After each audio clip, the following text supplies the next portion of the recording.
Hello दोस्तों, स्वागत है आप सभी का। आज जो है हम चर्चा करेंगे कि अगर आपका धनु लगन है तो शनि के जो गोचर होते हैं अलग अलग ग्रहों के ऊपर से उनके प्रभाव को किस तरह से देखना है। पहली चीज तो ये कि शनि धनु लगन के लिए कोई खराब ग्रह नहीं होते। पहली इंपॉर्टेंट बात ध्यान रखिएगा, शनि धनु लगन के लिए खराब ग्रह नहीं होते। कारण क्या है? क्योंकि इस लगन कुंडली में शनि को जो अधिपत्य मिला है वो मिला हुआ है आपके सेकंड हाउस का और आपके थर्ड हाउस का। सेकंड हाउस जो है उसका स्वामी हमेशा ही न्यूट्रल होता है, ये ध्यान रखिएगा। सेकंड हाउस का स्वामी हमेशा ही न्यूट्रल होता है, ना अच्छा ना बुरा। थर्ड हाउस जो है वो उपचय भाव में आता है, उसका स्वामी भी कोई बहुत बुरा नहीं होता। अष्टम से अष्टम होने के कारण वो आपके आयु को सपोर्ट करने का प्रयास करता है, यानी कि कहीं ना कहीं शनि लॉन्गेविटी देने का प्रयास यहां पे करेंगे, क्योंकि उनके पास जो एक राशि है वो तृतीय भाव में आती है। इसका मतलब ओवरऑल कंटेक्स्ट में देखा जाए तो हेल्थ को बचाने का काम करना है। दूसरा, सेकंड हाउस लॉर्ड होने के कारण धन, परिवार, कुटुंब, इन चीजों को संभालने का काम भी शनि को करना है। ठीक है। थर्ड हाउस के लॉर्ड होने के कारण आपके छोटे भाई बहन, आपका लिखा पढ़ी, कम्युनिकेशन, आपकी छोटी यात्राएं, ये सारी चीजों को संभालने का काम शनि को करना है। शनि इस कुंडली में तब खराब रिजल्ट कर सकते हैं जब शनि जो है वो छठे भाव में आ जाए। क्यों? क्योंकि छठे भाव में जब शनि आएंगे वो उनकी मित्र राशि तो होगी, लेकिन छठा भाव अपने आप में एक स्पेशल कंडीशन रखता है। वो क्या? कि आपका जो 9th हाउस होता है वो उससे 10th है, यानी कि जिसे हम कहते हैं प्रारब्ध है।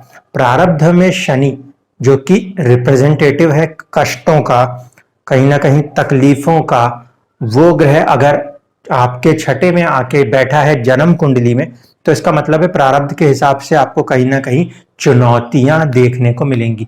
अन्यथा अन्यथा शनि और कहीं भी बैठ जाए अदर देन 6th हाउस इस पर्टिकुलर लगन में, तो वो उतना नुकसान नहीं करते। ठीक। अब मेन चीज कि शनि के नक्षत्र कहां कहां पर है, तो शनि का एक नक्षत्र जो है वो आता है आपके 4th हाउस में, एक आता है आपके 8th हाउस में, और एक आता है आपके 12th हाउस में। शनि को 8वें आयु का कारक माना जाता है, और 12वें में भी शनि जो है वो अच्छे रिजल्ट्स के लिए जाने जाते हैं। इस बात को ध्यान रखिएगा। चौथे घर में अगर शनि बैठे तो चौथा घर जो होता है ये होता है मानसिक सुख का। उसके ऊपर अगर शनि विराजित हो जाए, जो कि दुखों में कारक ग्रह के तौर पे देखा जाता है, हकीकत में उसको दुख का कारक नहीं होना चाहिए। कहा यह जाना चाहिए कि बहुत ज्यादा हार्ड एफर्ट्स करके रिजल्ट्स को देता है, लेकिन हर इंसान हार्ड एफर्ट्स पसंद नहीं करता, वो उससे दुखी हो जाता है, इसलिए उसको दुख का कारक कहा गया। एक्चुअल रियलिटी है कि सैटर्न धीमे चलने वाला ग्रह है, इसलिए बहुत जल्दी रिजल्ट नहीं करता, तो एक ही काम को बहुत ज्यादा कड़ी मेहनत के बाद करता है। ये उसकी असली कहानी है। अब आपको ये समझना है कि अगर शनि का कोई सा भी गोचर किसी भी ग्रह के ऊपर से होता हो, इररिस्पेक्ट ऑफ एनी हाउस, किसी भी ग्रह के ऊपर से होता हो, तो क्या उसके प्रभाव बनते हुए दिखाई देते। मान लीजिए शुरुआत करते हैं हम फर्स्ट हाउस के इससे। अगर शनि का गोचर आपकी कुंडली में गुरु के ऊपर से हो जाए, शनि का गोचर आपके कुंडली में गुरु के ऊपर से हो जाए, तो शनि जो है वो न्यूट्रल है। वो प्रभाव किससे करेगा? प्रभाव वो इस बात से करेगा कि वो किसके साथ जुड़ गया। ठीक है। अब आपको यहाँ पे साइकिल चेक करनी पड़ेगी। शनि की 3 ही साइकिल हो सकती है। ठीक। एक साइकिल कंप्लीट करेंगे तो पहले 30 साल, दूसरी कंप्लीट करेंगे तो 60 साल, और तीसरी होती है तो 90 साल। रेयर केसेस है, मतलब अगर कुंडली में आपका फर्स्ट हाउस लॉर्ड गलत बैठा हो या शनि की प्लेसमेंट खराब हो गई हो, तो आपको शुरुआत के ही 30 सालों के अंदर संघर्ष दिखना शुरू हो जाएगा, अन्यथा नहीं। ठीक है। सेकेंड साइकिल 30 साल से लेके 60 साल वाली साइकिल में कुछ चीजें नजर आएंगी, क्योंकि 60 के बाद 90 वाली जो साइकिल है उसमें हेल्थ के ऊपर चुनौतियां नेचुरल होती है। शनि अगर गुरु के साथ कनेक्ट होते हो और आप पहले 2 साइकिलों में आते हो, यानी कि 0 से लेके 30 इयर्स या 30 से लेके 60 इयर्स, तो 0 से लेके 30 इयर्स वालों के लिए ये जो पीरियड बनता है ये होता है अपने आप को समझने का, फर्स्ट हाउस सेल्फ को समझने का, और कहीं ना कहीं फोर्थ हाउस अपने कंफर्ट्स पे रिस्ट्रिक्शंस करने का। क्योंकि वो जो एज है फ्रॉम 0 अप टू 30, उस पीरियड के अंदर शुरुआत में शनि कुछ सिखाना चाहता है। तो जब वो सिखाना चाहते हैं उस समय जब ये गोचर होता है, उस कंडीशन में सेल्फ के ऊपर कंट्रोल, हेल्थ के ऊपर फोकस करना, साथ ही साथ अपने जो एंटरटेनमेंट्स हैं, अपने जो सुख संसाधन हैं, उनको किस तरीके से लिमिट में रखना, यहाँ पे ये सिखाते। अगर यहाँ पे हम इन चीजों से अलग हो गए तो उस कंडीशन में फिर हमारी लाइफ में डिस्ट्रक्शन आने लगता है। ठीक है, इसके बाद सेकेंड साइकिल आएगी जब, यानी कि 30 साल के बाद की उम्र में आप हो और शनि का गोचर गुरु के ऊपर से होता हो, तो यहाँ पे माना जाता है कि शनि पहले साइकिल कंप्लीट करके अपनी मैच्योरिटी पूरी कर लेते हैं। जब इंसान की मैच्योरिटी कंप्लीट होती है तो सेकंड साइकिल जब होती है 30 से लेके 60 तक, तो इंसान अपने आप को बनाने का प्रयास करता है, अपनी पर्सनैलिटी, अपने हेल्थ, अपने आप को डेवलप करने का प्रयास करता है, अगर 30 से 60 साल के आसपास में ये गोचर हो रहा हो। इसी के साथ साथ इस पीरियड में जो है कहीं ना कहीं आप अपने वेल्थ को भी, फोर्थ हाउस जो घर है, प्रॉपर्टीज है, उसको भी बनाने का प्रयास करते हो। क्योंकि शनि न्यूट्रल है, वो जुपिटर के साथ आके जुपिटर को सपोर्ट करने लगेगा। ठीक है, ये पहली कंडीशन है। यही चीज आपको बाकी के ग्रहों के साथ भी देखनी होती है। जितने समय तक के लिए शनि गुरु के साथ कनेक्टेड रहेंगे, उनसे ब्लेसिंग ले रहे होंगे, उतने समय तक के लिए इसमें कहीं ना कहीं सेकंड और फर्स्ट का कॉम्बिनेशन, सेकंड और फोर्थ का कॉम्बिनेशन, थर्ड और फर्स्ट का कॉम्बिनेशन, थर्ड और फोर्थ का कॉम्बिनेशन, यानी अपने पराक्रम, अपने साहस से अपने हेल्थ, अपनी पर्सनैलिटी और अपने प्रॉपर्टी को बनाने का काम करेंगे। अगर शनि का गोचर हो और शनि गुरु की जगह मान लीजिए मंगल के साथ जुड़ जाए, गोचर हो और ये मंगल के साथ जुड़ जाए, मंगल जो है वो थोड़े से क्रूर नेचर के ग्रह हैं और साथ ही साथ शनि को इतना ज्यादा पसंद भी नहीं करते।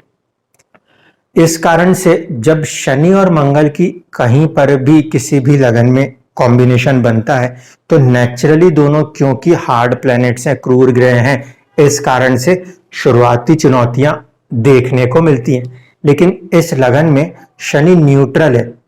ठीक है, इसको ध्यान रखिएगा। एक होता है नेचुरल, नैसर्गिक रूप से जब भी शनि और मंगल कॉम्बिनेशन में आ रहे हैं, आपस में जुड़ रहे हैं, तो परेशानियां जरूर होंगी, इससे इनकार नहीं कर सकते, क्योंकि 2 शेर एक साथ एक जगह पे रहेंगे तो लड़ाई झगड़े तो करेंगे। मेन चीज यह है कि यहाँ पे शनि न्यूट्रल है और मंगल जो है वो फिफ्थ और 12th हाउस के लॉर्ड है। ऐसे स्थिति में ये न्यूट्रल प्लैनेट जब इसके साथ जुड़ेगा तो वो एक तो बुद्धि बल को बढ़ाएगा, यानी कि अगर शुरुआत वाला पीरियड हम देखें, यानी कि आपको 30 साल की उम्र से पहले जहां हमारे एजुकेशन मेन फोकस होता है, वहां पे अगर देखा जाए तो शनि और मंगल जब कंबाइंड होके चलते हो, उस कंडीशन में पढ़ाई के लिए 2.5 साल का पीरियड अच्छा माना जा सकता है। बहुत ही हार्ड वर्किंग कॉम्बिनेशन होता है शनि और मंगल का। शनि न्यूट्रल होकर मंगल जो कि ऊर्जा, साहस के ग्रह हैं, उसको साथ देगा तो बहुत अच्छा रिजल्ट्स बन सकता है। लेकिन शनि न्यूट्रल है, मंगल जो है वो 12th का भी लॉर्ड है। ऐसे में वो 12th की एनर्जी को भी सपोर्ट कर जाते हैं, तो कभी कभी हॉस्पिटलाइज होना या मानसिक परेशानियां भी इस कॉम्बिनेशन में देखने को मिलती है। जब यही चीज सेकंड फेज होता है, यानी कि 30 से लेके 60 साल, उस पर्टिकुलर फेज के अंदर भी आपको 5th हाउस के मालिक होने के कारण चुनौतियां तो देंगे, लेकिन पद प्राप्ति कराने का काम कर सकते हैं जब शनि मंगल के ऊपर से गोचर करते हो तब। क्योंकि पंचम भाव जो है ये पूर्व पुण्य का है, शनि जो है वो भी कहीं कर्मों के दाता है और कर्मफल दाता है, बल्कि इसलिए जब ये कॉम्बिनेशन फिफ्थ लॉर्ड के साथ बनता है तो आपके पुराने जो भी कर्म रहे हैं उसके भी रिजल्ट्स यहाँ पे मिलते हुए नजर आते। लेकिन अगर यही चीज थर्ड साइकिल में आएगी तो थर्ड साइकिल के अंदर जो आपकी एज है 60 को क्रॉस कर रही होगी, उसमें कुछ लोगों को तो संतान यानी कि आपके जो पोते या पोती हैं उनकी प्राप्ति होती हुई दिखती है। लेकिन 12th का फॉर्मेशन क्योंकि एज जो है वो ढल चुकी होती है तो बीमारियों की तरफ बढ़ने का खतरा तब ज्यादा हो जाता है। यह कॉम्बिनेशन कभी कभी सर्जरीज का भी कारण माना जाता है। मान लीजिए अगर मंगल की जगह यह कॉम्बिनेशन कर ले शुक्र के साथ, अब इस पर्टिकुलर लगन कुंडली के लिए 9 नंबर की लगन कुंडली के लिए शुक्र जो है वो 6th हाउस और 11th हाउस के लॉर्ड हैं। शनि यदि शुक्र से कंबाइंड हो जाए, शनि है न्यूट्रल, शुक्र जो है वो इस कुंडली के लिए परम पापी ग्रह माना जाता है। परम पापी, ठीक है। परम पापी क्यों? क्योंकि देखिए एक तो उसके पास छठे भाव का अधिपत्य है जिसको कि चाह कर भी उस पाप को मिटाया नहीं जा सकता। दूसरी चीज है उसके पास 11th हाउस का भी रूलरशिप है। 11th हाउस लाभ तो दिखाता है लेकिन छठे से छठा होने के कारण, छठे से छठा होने के कारण कहीं ना कहीं ये पर्टिकुलर हाउस 6th हाउस के इक्विवेलेंट वर्क करने लगता है। और किसी भी कुंडली में 11th हाउस का जो लॉर्ड होता है वो सबसे ज्यादा डिफिकल्ट लॉर्ड माना जाता है। क्यों? क्योंकि जब कर्म खत्म होते हैं तब उसका लाभ होता है, यानी कि किसी भी चीज को एंड करने का काम यहाँ पे 11th हाउस के लॉर्ड बताते हैं। इस पर्टिकुलर कॉम्बिनेशन से अगर हम देखेंगे तो शनि न्यूट्रल होकर जब शुक्र का साथ देंगे तो 6th हाउस यानी कि बीमारियों को बढ़ाने का कार्य कर जाना, एक चीज।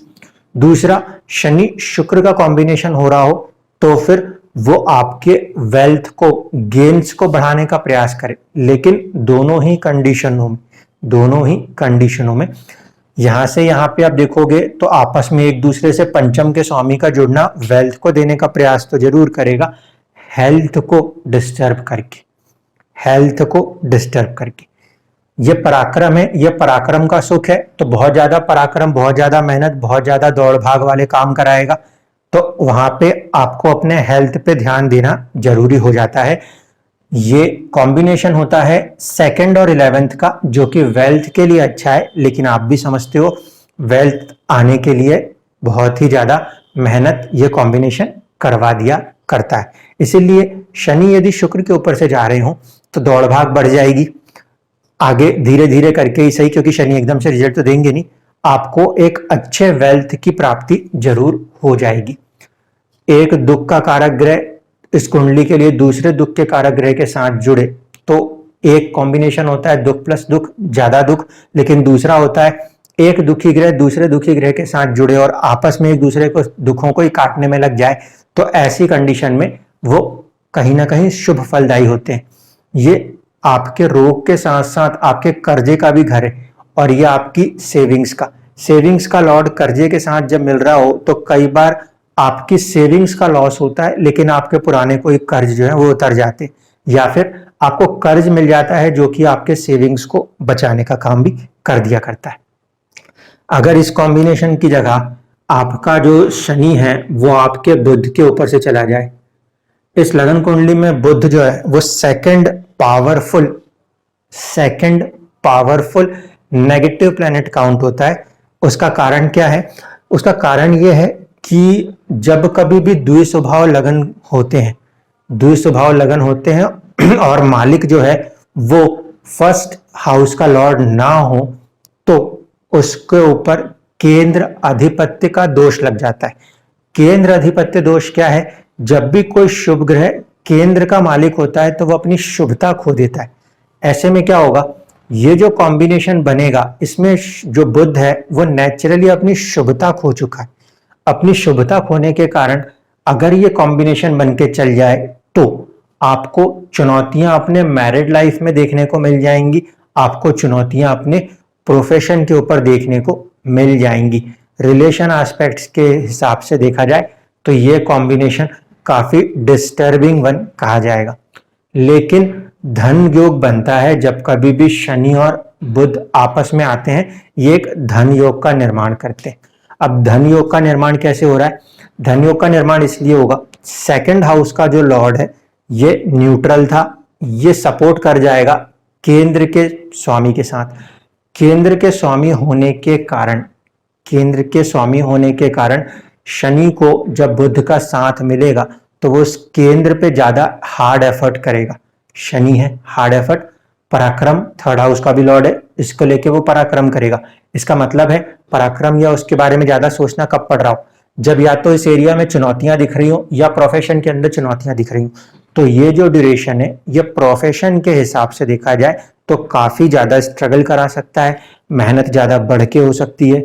ये रोजमर्रा की कमाई का भी भाव है, सेवंथ हाउस बिजनेस का भी है, पार्टनरशिप का भी है, तो उसमें भी बहुत ज्यादा चुनौतियां देखने को मिल सकती हैं। आउटकम जो है वो पॉजिटिव होके आता है। आउटकम पॉजिटिव क्यों होता है? क्योंकि जो आप हार्ड एफर्ट करते हो वो हार्ड एफर्ट का शनि रिजल्ट हमेशा पॉजिटिव देता है। हाँ, अगर आपने हार्ड एफर्ट नहीं किया तो फिर शनि का जो रिजल्ट है वो प्रोपोर्शनेटली कम होता है, क्योंकि बुध जो है वो कहीं ना कहीं इस लगन कुंडली में दो केंद्र का स्वामी होकर अपने आप को थोड़ा सा नेगेटिव बना लेता है। इसके बाद अगर बात करें कि आपका ये कॉम्बिनेशन चंद्रमा के साथ आ जाए तो ये कॉम्बिनेशन अच्छा माना जा सकता है। क्यों? क्योंकि ये कॉम्बिनेशन 8वें का और तीसरे के स्वामी का है, जो कि आपके दोनों एजेस को रिप्रेजेंट कर रहा है, 8th और 8th से 8th। इस कारण से लॉन्गेविटी को यहाँ पे वो सस्टेन करेंगे। लेकिन इस कॉम्बिनेशन में चंद्रमा जो कि नेचुरली 8th हाउस लॉर्ड है, वो जब शनि के साथ कंबाइंड होते हैं तो 7.5 जैसी फॉर्मेशन है। 7.5 के फॉर्मेशन में चंद्रमा क्योंकि मन का कारक है और शनि दुख का, तो इंसान कई बार दुखी रहना, डिप्रेशन में रहना, ऐसी चीजें बनती है। लेकिन ये जरूर है कि ये लॉन्गेविटी के लिए अच्छा कॉम्बिनेशन है। लेकिन ऐसे में इंसान को जो उसका इमोशनल हैप्पीनेस है उसमें चुनौतियां देखने को मिला करती हैं। अगर ये कॉम्बिनेशन चंद्रमा की जगह सूर्य से बन जाए, किसी भी लगन कुंडली में शनि और सूर्य एक साथ आ जाए वैसे बुरा माना जाता है, लेकिन धनु लगन की कुंडली में शनि और सूर्य अगर एक साथ आ भी गए तो दो चीजें होंगी। परस्पर शत्रुता होने के कारण पहले तो जो भी फादर के साथ रिलेशंस हैं वो डिस्टर्ब कर देगा। पॉजिटिव रिजल्ट्स क्या होंगे? पॉजिटिव रिजल्ट्स इस बात पे होंगे कि जब कभी भी शनि सूर्य के साथ कनेक्ट हो तो किस्मत और धन का, 2nd और 9th का कॉम्बिनेशन है, तो सडनली किस्मत से आपको धन प्राप्ति के योग बनते हैं। इसी तरीके से 3rd हाउस के लॉर्ड का कॉम्बिनेशन है आपके 9th के साथ, यानी कि जितना ज्यादा आप पराक्रम करोगे उतना ज्यादा किस्मत आपको सपोर्ट करेगी। ये दोनों ही जिस नेचर के ग्रह हैं इसे हम कहते हैं क्रूर ग्रह। क्रूर ग्रह जो हैं वो रिलेशंस के लिए अच्छे नहीं होते, लेकिन प्रॉपर्टी मैटर्स के लिए काफी ज्यादा बढ़ चढ़ के हार्ड एफर्ट्स लगा के कार्य हो सकते हैं। ठीक है, यहाँ पे एक चीज और देखनी होती है, किसी भी लगन कुंडली में जब सूर्य के ऊपर से शनि का गोचर हो तो 1st और 2nd ड्यूरेशंस के अंदर हमें हेल्थ को थोड़ा सा प्राइम फोकस रखना पड़ता है, क्योंकि सूर्य हमेशा किसी भी कुंडली में 1st हाउस यानी कि आपके हेल्थ के कारक होते हैं, और शनि जो है वो कहीं ना कहीं बीमारियों के कारक होते हैं। इसीलिए कारक आपस में जब मिल रहे होते हैं तो हेल्थ पे फोकस रखना जरूरी होता है। कॉम्बिनेशन गुड है किस्मत के सपोर्ट से धन को बनाने के लिए, जिसके लिए हार्ड एफर्ट आप लगा सकते हो। विदेशों के लिए मूवमेंट्स में भी ये कॉम्बिनेशन अच्छे रिजल्ट्स कर दिया करता है। लेकिन हाँ, हार्डशिप के बाद, इसके बाद के कॉम्बिनेशंस तो हमने कवर कर ही लिए, बुध का, शुक्र का और मंगल का। अब किसी भी कुंडली में शनि जब भी शनि के ऊपर से गोचर करता है तो वो असल में ये चीज को समझाने की कोशिश करता है कि आपको जन्म किस लिए दिया गया था। तो उसे हम हमेशा रीड करते हैं सैटर्न रिटर्न के कंसेप्ट से। आप उसको वैसे भी खोज सकते हो। शनि का जब भी किसी भी कुंडली में अपने जन्म के शनि के ऊपर से गोचर होता है उसे कहते हैं सैटर्न रिटर्न वो फिनोमिना होता है जहां पे शनि परेशानियों का तो अंबार लगाता है, लेकिन वो जिंदगी में जो कुछ भी पिछले 28 साल में सिखाया होता है उसको टेस्ट करता है और उसी के हिसाब से आपको लेसन देते हुए अगले आने वाले 30 साल यानी कि आपकी एज 30 से लेके 60 साल के लिए एक प्लेटफॉर्म क्रिएट करके देता है। तो इस तरीके से शनि का गोचर कभी भी किसी भी ग्रह के ऊपर से लिया जाता है। धन्यवाद।